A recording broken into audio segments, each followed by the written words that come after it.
মেঘনা নদীর কোল ঘেঁষা জনপদ নরসিংদীর সদর উপজেলার আলোকবালী ইউনিয়ন।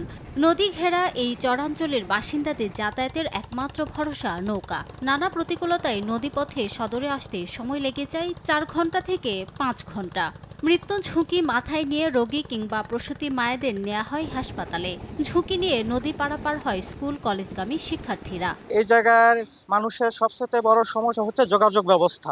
মুমূর্ষু রোগী অথবা ডেলিভারি রোগী আমরা নিতে নিতে দেখা গেছে অনেক সময় রাস্তায় মারা যায়। আলোকবালী থেকে পঞ্চবটি একটা ব্রিজ হয়, তাহলে আমাদের সবাই উপকৃত হবে। সবার প্রাণীরা দেবী এই ব্রিজটা যেন অতি শীঘ্রই আমাদের বাস্তবায়ন করে দেন। অবশ্য সেতু নির্মাণের সম্ভাবনা যাচাই করা হয়েছে। শিগগিরই সেতু নির্মাণের আশ্বাস স্থানীয় সরকার প্রকৌশল অধিদপ্তরের। আমাদের একটা প্রকল্প আছে, সেই প্রকল্পটার ভিতরে এটা সার্ভে হয়ে গেছে এবং হাইড্রোমরফোলজিক্যাল স্টাডিও হয়ে গেছে। ইনশাল্লাহ এই প্রকল্পটা যদি আলোর মুখ দেখে, ইনশাল্লাহ আমাদের এই ব্রিজটা বাস্তবায়ন হবে। আলোকবালী থেকে করিমপুর ইউনিয়নের শ্রীনগর পর্যন্ত 300 মিটার দৈর্ঘ্যের সেতু নির্মাণ হলে ভাগ্য বদলাবে 9 গ্রামের প্রায় 50,000-এর বেশি মানুষের। সময় সংবাদ, নরসিংদী।